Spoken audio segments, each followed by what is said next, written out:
My name is Emma Zhang, and my journey began with soil-stained fingers and dreams that reached beyond the horizon. Growing up in my family's small flower shop taught me more than arranging blossoms. It instilled in me lessons about resilience, ambition, and the true essence of success. Emma, every flower tells a story, my grandmother often said, her hands deftly trimming rose stems. But remember, it's the roots that give it strength.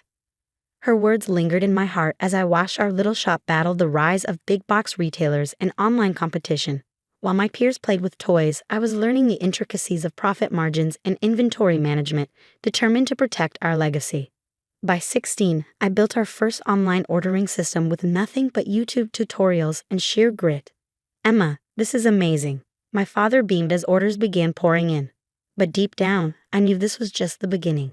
College offered new opportunities. Majoring in business and computer science, I created an AI-driven supply chain system tailored for perishable goods. What began as a solution for our shop soon garnered the interest of major retailers. Ms. Zhang, this is groundbreaking, my professor said, reviewing my thesis. By the time I graduated, my software was being piloted by Fortune 500 companies. That's when I met Michael. We crossed paths at a tech conference where I was presenting my software. Michael, representing his family's company, Brighton Enterprises, was intrigued. This is incredible, he said, his eyes lighting up. The possibilities are endless. Coffee turned into dinner, then into love. Michael's intelligence and humor won me over, but it wasn't long before I faced his family and the formidable Victoria Brighton. Victoria's imposing mansion loomed over me as I stepped inside for our first meeting. During dinner, she leaned in with a practiced smile. "And what is it that you do, Emma?" "I run a flower shop," I replied, omitting my role as a tech entrepreneur. I wanted her to see me for who I was, not what I had achieved. Her expression barely flickered, but the air grew colder. "How quaint," she said. From that moment, Victoria's subtle criticisms became a constant. She would make pointed comments at gatherings, reminding me, and everyone else, of my humble beginnings. Meanwhile, my company, Zhang Tech Solutions, flourished. We revolutionized supply chain management and expanded into new markets. Despite the success, I continued working at the flower shop 3 days a week. "Why do you still do this?" Michael asked one day as I arranged a wedding bouquet. "Because it grounds me," I said. "Success isn't just about climbing higher, it's about staying connected to your roots." Michael struggled to balance his family's opinions with our relationship. The tension deepened after our engagement. At every gathering, Victoria found new ways to highlight my quaint background. But when Brighton Enterprises began to falter, plagued by outdated systems and declining sales, I saw an opportunity. Begin quietly acquiring Brighton stock, I instructed my CFO. The takeover was carefully orchestrated. By the time it was complete, I attended the Brighton family's annual Christmas party, ready to unveil the truth. "Emma, darling," Victoria called out, champagne in hand. "Tell us about your little shop. Supporting small businesses is so important." Laughter rippled through the room, but it stopped abruptly when Robert Chen, Brighton's CEO, entered. "Actually," Robert said, "Emma's business acumen is why I'm here tonight." Victoria froze. "What do you mean?" I stepped forward. "Robert is here to announce a major change." The room stilled as Robert continued.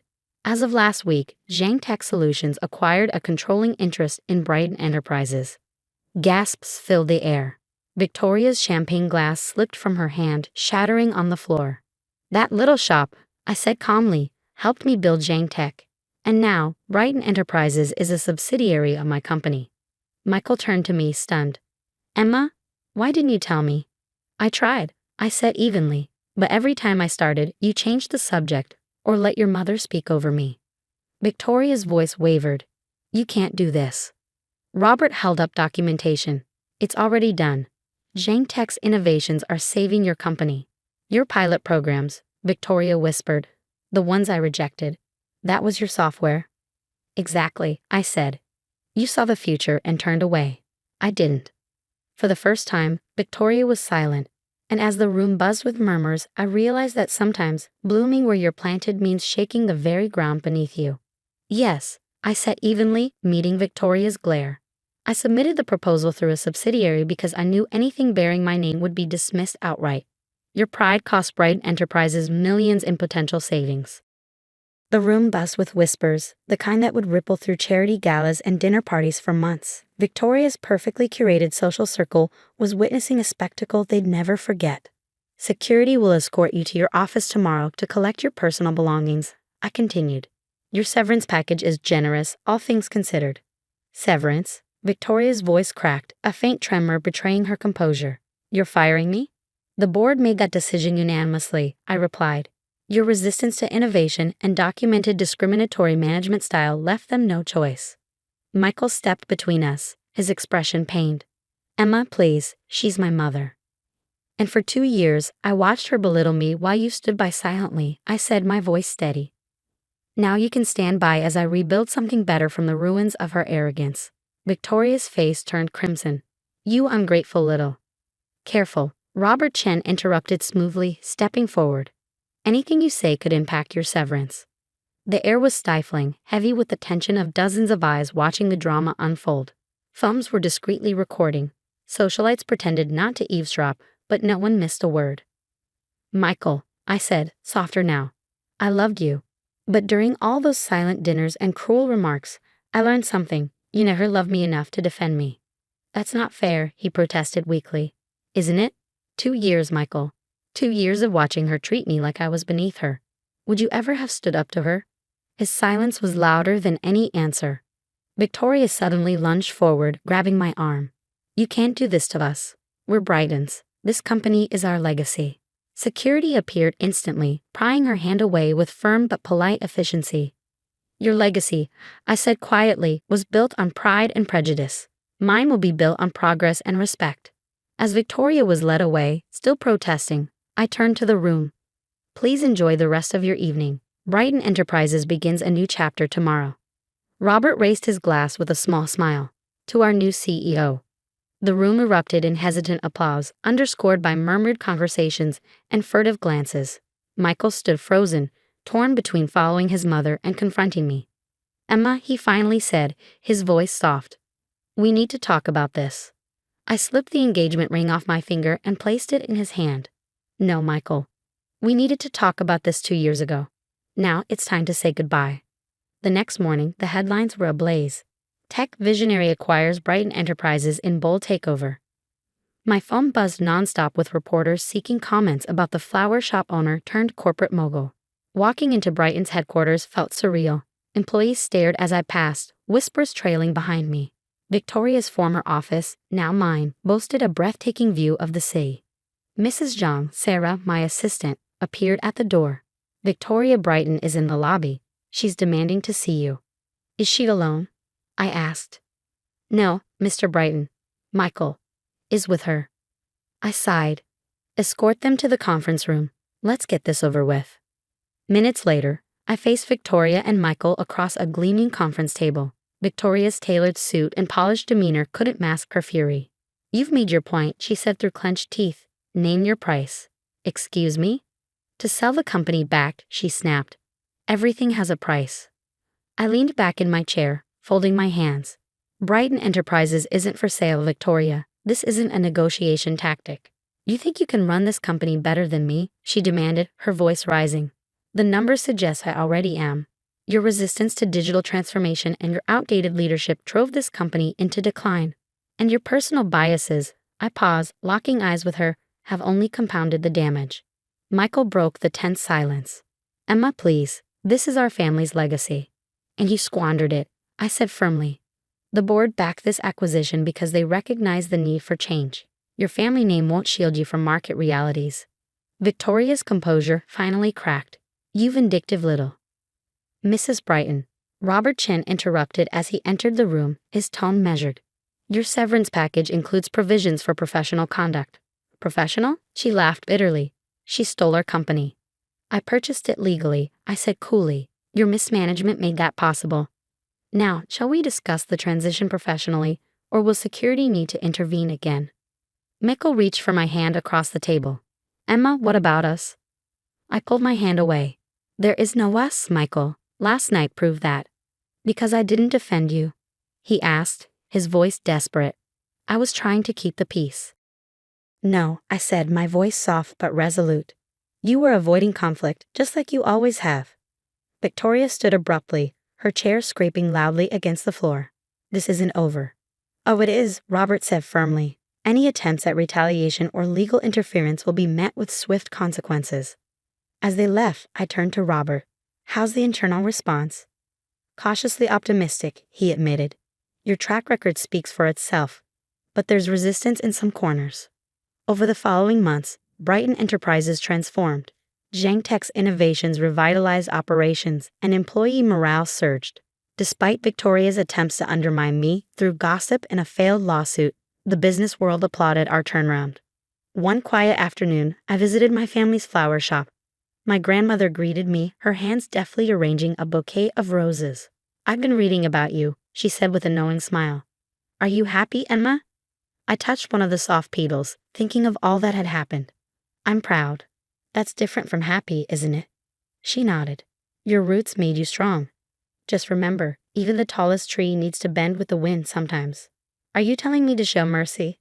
She smiled gently. I'm saying true strength lies in how you handle victory, not just how you win. Her words stayed with me. Perhaps it was time to wield my power differently. 1 year after the takeover, I sat in my office, skimming the latest quarterly reports. Zhang Brighton Innovation had surpassed every expectation. Our stock price had tripled, and employee satisfaction was at an all-time high. My phone buzzed with a message from Robert. Victoria Brighton is here. Says it's important. I paused, fingers hovering over the keyboard, before typing back, send her up.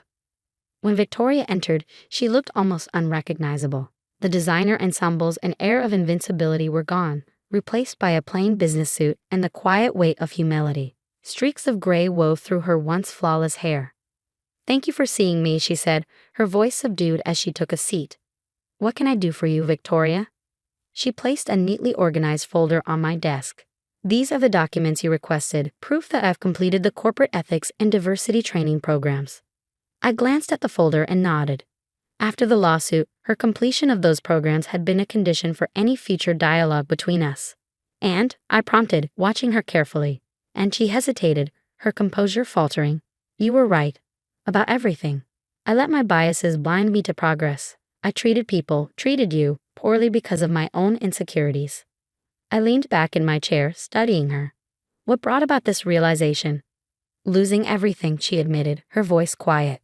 The company, my status, even Michael. He's moved to Singapore, running your Asian operations now. He's doing well there, I said, recalling the updates from my team. He is, she agreed. For the first time, he's finding his own path away from my shadow. And I had a lot of time to think. I folded my hands on the desk. So what is it you want, Victoria? A chance, she said simply. Not to lead. I know that's not possible anymore. But to contribute, to learn, to make amends. I pulled up her early career records on my laptop, scrolling through the highlights. Before you became COO, you were quite innovative, I noted. Your customer service protocols were groundbreaking for their time. A flicker of hope lit her eyes. I'm launching a new division, I continued. Customer Experience Innovation. It's a hybrid of tradition and modern technology, and it needs someone who understands both. The position reports to Robert, not me. Her expression wavered between surprise and disbelief. You trust me, after everything? Trust is earned, I replied. This is your opportunity to earn it. You'll start at an entry-level salary, with promotions based on performance, not your name. She nodded slowly, her voice steady. I understand, and thank you. As she stood to leave, I added, Victoria. The flower shop still opens 3 days a week. My grandmother would be happy to teach you a thing or two about roots and growth. For the first time, a genuine smile crossed her face. I'd like that. The news of Victoria's return caused ripples throughout the company. Skepticism was high, but as the weeks passed, her diligence spoke louder than her name. Employees began to see what I had, a sharp mind buried under layers of prejudice and pride, now slowly resurfacing. Michael called me shortly after hearing the news. That was unexpected, he said cautiously. Sometimes the best revenge is offering someone the chance to grow, I replied. I miss you, he admitted after a pause. I miss who we could have been, I said gently, but we're where we need to be now. A few months later, I found Victoria working late in the office, poring over customer feedback data.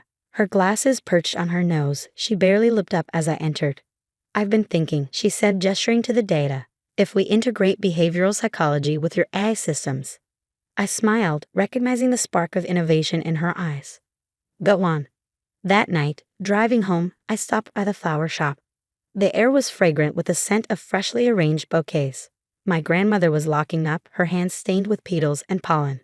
How's Victoria doing? She asked, setting a vase in the window. She's growing, I said with a small smile. Like you always said, it's all about the roots. My grandmother nodded knowingly. And you? Are you happy now? I glanced around the shop where my dreams began, then thought of the empire I had built and the bridges I was learning to mend. Yes, I replied softly, not because of success, but because I've stayed true to myself, a flower shop owner who dreamed bigger than her garden. The next morning, headlines announced John Brighton Innovation's latest breakthrough in retail technology. Beneath that, a smaller article read, Local flower shop celebrates 40 years, a story of roots and growth. On my desk, a fresh bouquet of roses, arranged by Victoria during one of her weekly lessons with my grandmother, reminded me of the journey. Success, I had learned, wasn't just about winning. It was about planting new seeds and nurturing them to grow. From my office window, I could see the city skyline, our corporate headquarters, and the tiny flower shop where it all began. Different worlds, bound together by determination, innovation, and the courage to grow beyond expectations. And me? I still arrange flowers 3 days a week, because no matter how far you grow, some roots are worth keeping.